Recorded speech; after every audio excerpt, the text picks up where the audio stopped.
बिस्मिल्लाहिर्रहमानिर्रहीम। इय्याका नअबुदु व इय्याका नस्तईन। मैं प्रिंसिपल साहब आपका शुक्रिया अदा करता हूं कि आपने मुझे मरे कॉलेज में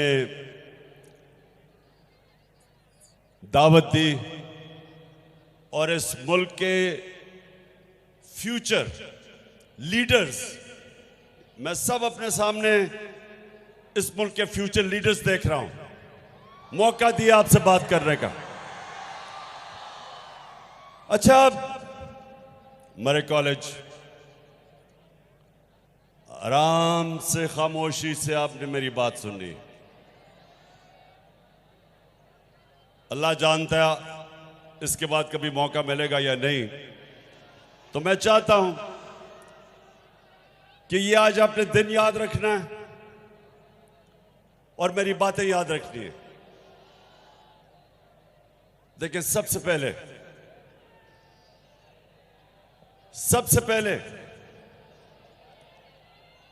कि इंसानी माशरा जानवर और जानवरों के माशरे में सबसे बड़ा फर्क क्या होता है? क्या होता है? इंसाफ। जानवरों के माशरे में इंसाफ नहीं होता।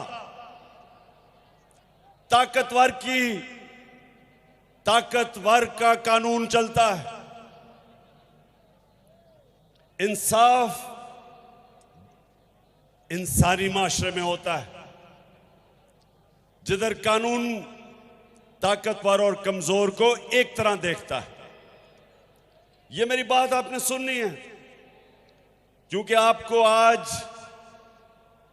क्या वो एक वजह है कि हमारा मुल्क पीछे रह गया और दुनिया आगे निकल गई। मरे कॉलेज क्या वजह है? क्योंकि हमारे मुल्क में इंसाफ नहीं आया। ताकत की हुक्मरानी है। जो ताकतवर है वो अपने आप को कानून के ऊपर समझता है। डाका मारता है तो एनआरओ मिल जाता है, और सिर्फ छोटे चोर जेलों में जाते हैं, बड़े डाकू जेलों में नहीं जाते। सबसे बड़ा डाकू आपका वजीर आजम बन गया है।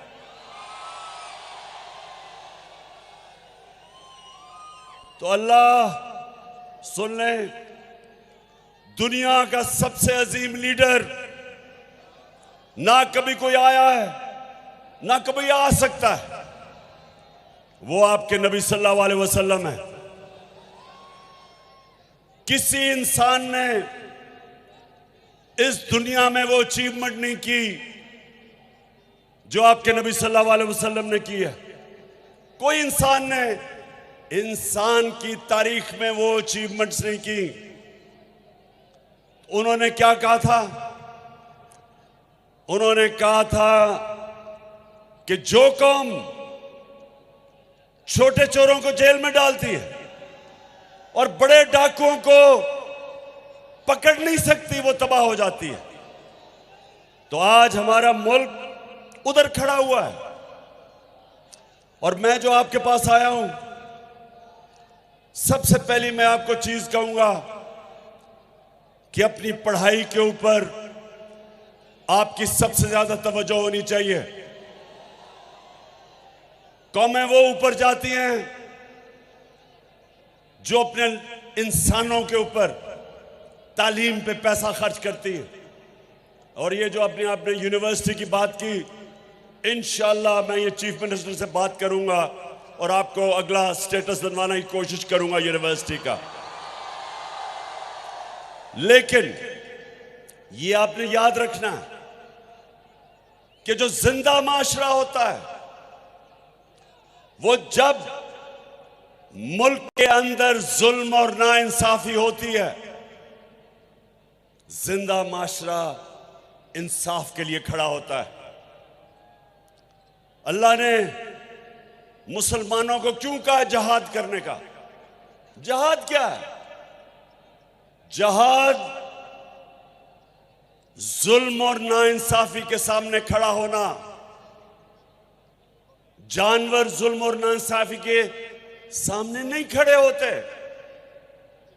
आपने कभी देखा होगा नेशनल ज्योग्राफिक एनिमल प्लैनेट में कि जो अफ्रीका का सबसे ताकतवर जानवर समझा जाता है वो अफ्रीकन बफलो है, जो अफ्रीका की भैंस है। आप देखते होंगे कि 5, 6, 10 शेर, हजारों भैंसें खड़ी होती हैं। वो पहले उनको डराते हैं। वो जब भागना शुरू करती हैं तो वो एक भैंस को पकड़ लेते हैं 5, 6 शेर, और वो सारे अपनी जान बचा के भाग जाते हैं, क्योंकि वो जानवर हैं। जानवर अपना सोचता है। इंसानी माशरे के अंदर इसलिए अल्लाह ने आपको कहा है कि जुल्म का मुकाबला करो, जुल्म के सामने सर ना झुकाओ।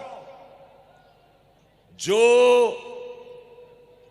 जालिम के सामने खड़ा होता है राय हक पे और उसकी जान जाती है, अल्लाह उसको शहादत का रुतबा देता है, सबसे बड़ा रुतबा देता है।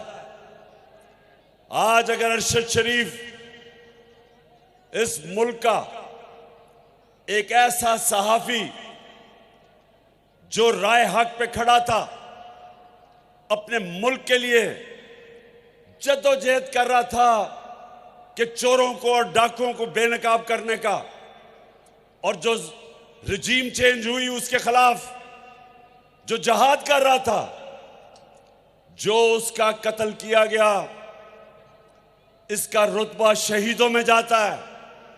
ये कौम हमेशा इसको याद रखेगी कि अपनी जान कुर्बान की इसने हक के लिए। इसलिए ये याद रखें कि जिंदा माशरा हमेशा जुल्म और नाइंसाफी के सामने खड़ा होता है। खौफ के बुत की पूजा नहीं करता, खौफ की वजह से जालिम का मुकाबला करने से डरता नहीं है। सबसे बड़ा सानिया मुसलमानों की तारीख में जब हजरत इमाम हुसैन की शहादत हुई तो कूफा के लोग सब जानते थे कि हजरत इमाम हुसैन राय हक पे खड़े हैं, लेकिन उन्होंने यजीद के खौफ की वजह से हजरत इमाम हुसैन की मदद नहीं की, और हमेशा के लिए वो पछताए कि इतना बड़ा जुल्म होने दिया उन्होंने। आज भी यही है। मैं जो आपके पास आया हूं सिर्फ एक चीज आपको बताने के लिए कि हमने ये जो चोर ऊपर हमारे अमेरिका ने मुसल्लत किए हुए हैं, मैं जब तक जिंदा हूं इनका चोरों का मुकाबला करूंगा, अपनी कौम को तैयार करूंगा कि कौम आज उधर खड़ी है। अगर इन चोरों की हुक्मरानी रह गई, अगर ये जुल्म और नाइंसाफी का निजाम रह गया, नबी सल्लल्लाहु अलैहि वसल्लम जो हमारे जिसकी हम उम्मत है, जो इस दुनिया की तारीख के सब अजीम से अजीम लीडर हैं, उन्होंने हमेशा हमेशा जालिम का मुकाबला किया। सारे अल्लाह के पैगंबरों ने जालिमों का मुकाबला किया। हजरत मूसा ने फिरौन का मुकाबला किया, हजरत इब्राहिम ने नमरूद का मुकाबला किया, हजरत ईसा ने रोमन इंपीरियलिज्म का मुकाबला किया, और जो यहूदी एलीट थी उसका मुकाबला किया। सब इंसाफ के लिए खड़े हुए। जितने अल्लाह के पैगंबर आए थे सब इंसाफ के लिए आए थे कि अल्लाह की जमीन पे इंसाफ कायम करना। तो आप फ्यूचर लीडर्स हो। लीडर बनता है जब वो इंसाफ के लिए स्टैंड लेता है, वो वो लोग जो जुल्म के सामने सर झुकाते हैं, उनमें और जानवरों में कोई फर्क नहीं होता। अमेरिका के अंदर जब सिविल राइट्स मूवमेंट शुरू हुई, जो अफ्रीकन अमेरिकन के ऊपर जो वो जुल्म करते थे, उनको इंसाफ नहीं देते थे, उनके सामने कौन खड़े हुए? यूनिवर्सिटी के स्टूडेंट्स, अमेरिका की यूनिवर्सिटी के स्टूडेंट्स निकले। जो वियतनाम वॉर हुई, उसके खिलाफ कौन खड़े हुए? यूनिवर्सिटी के स्टूडेंट्स, कॉलेजेस के स्टूडेंट्स खड़े हुए। हमेशा नौजवान एक माशरे के इंसाफ के लिए खड़े होते हैं। जब बरतानिया ने इराक के अंदर जंग में शिरकत की, बरतानिया को फायदा था, जंग तेल के लिए थी, लेकिन 20 लाख लोग बरतानिया में निकले उस जंग के खिलाफ, क्योंकि उन्होंने कहा यह नाइंसाफी है, जिंदा माशरा। आज आप सब पाकिस्तान के जो नौजवान, जिनका फ्यूचर, उनका फ्यूचर आज खतरे में है, ये चोरों को ऊपर बैठा के, आप सब ने इस जुल्म के सामने, इस नाइंसाफी के सामने, इन जुराइम पेशा लोगों के सामने आपने सब अपनी आवाज बुलंद करनी है। और इंशाअल्लाह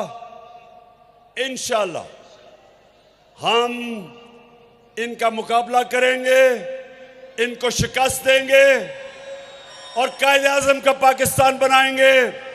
और वो पाकिस्तान जो यहां से इल्लामा इकबाल, जो पिछले 500 साल में मुसलमानों का सबसे बड़ा ज़हन, बड़ा इंटेलेक्चुअल, हम इल्लामा इकबाल का जो ख्वाब था पाकिस्तान का, इंशाअल्लाह हम सब मिलकर वो पूरा करेंगे। बहुत बहुत शुक्रिया।